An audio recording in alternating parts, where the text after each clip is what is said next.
होते मागं असंही म्हटलं जात होतं की शरद पवार आता खूप ज्येष्ठ झालेले आहेत, त्यांनी थांबलं पाहिजे, निवृत्ती घेतली पाहिजे आणि आम्हाला आशीर्वाद दिला पाहिजे.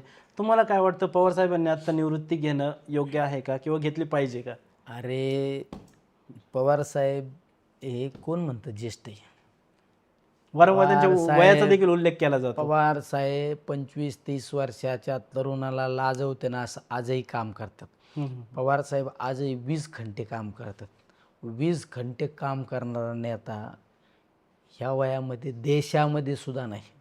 हं, हं. आणि पवार साहेब सकाळी 6:30-7 वाजता लोकांना भेट द्यायला सुरुवात करतात.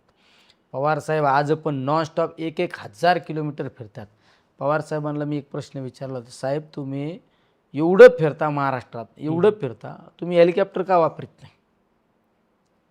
तुम्ही हेलिकॉप्टरने प्रवास करायला पाहिजे. पवार साहेब मला म्हणतात, मी राजकारणात 50-55 वर्ष झालं राजकारणात आहे. हं, हं.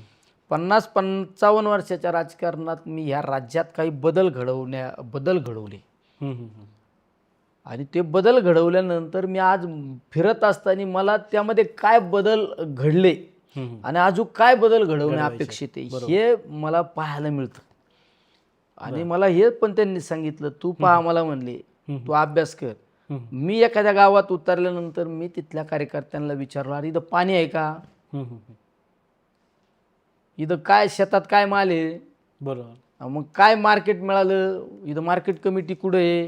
काय आहे? ही मी चौकशी करीत असतो आणि ह्या चौकशीतून मला या राज्यामध्ये अजून काय बदल घडवणं अपेक्षित आहे हे मला लक्षात येतं.